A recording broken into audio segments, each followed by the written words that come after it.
De la ville, on proie à des érosions et on voit de disparitions. Kindélé, Kimwenza et Kimbondo engloutis par de ravins qui avancent à pas des géants. Une catastrophe qui a occasionné d'énormes pertes matérielles au nombre de quelles maisons, écoles, bibliothèques, hôpitaux emportés faute de canalisation d'eau. La mobilisation de riverains contribue jusqu'ici à la résistance de ces quartiers érosifs. Face à cet état des choses, la population lance un SOS aux autorités de la ville. Christian Ilungo était sur place.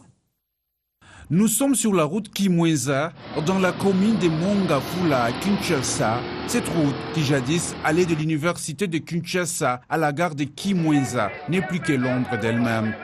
Elle est entrecoupée par des érosions qui rendent difficile l'accès au quartier Kindélé, Kimbondo et Kimwenza.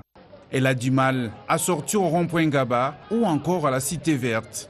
Ici, les élèves ont difficile à arriver au célèbre collège et lycée de Kimwenza, voire même à la grande bibliothèque de Kimwenza, considérée comme la grande bibliothèque de l'Afrique centrale. C'est fatigant, c'est très fatigant. Des fois même, lorsqu'on vient, tu regardes les trous, tu as envie de rentrer. Il n'y a pas de route. Comment les élèves arriveront à l'école? Pour le moment, par exemple, le lycée de Kimwenza a perdu au moins un tiers d'élèves. Le collège Ningambote a aussi perdu au moins un tiers d'élèves.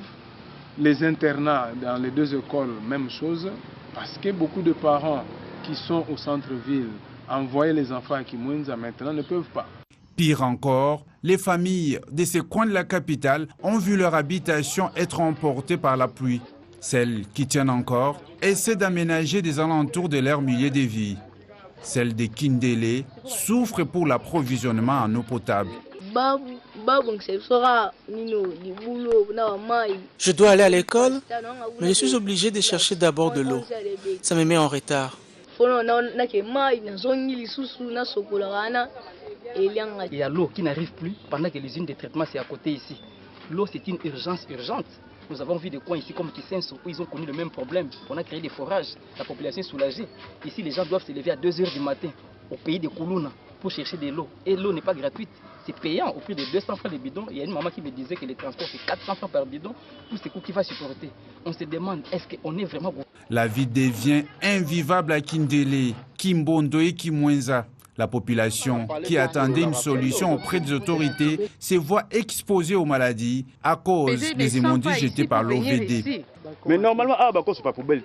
Normalement, ici, on ne peut pas jeter des immondices. On ne construit pas une route sur les immondices. Ça ne va pas tenir. Ça ne tiendra jamais.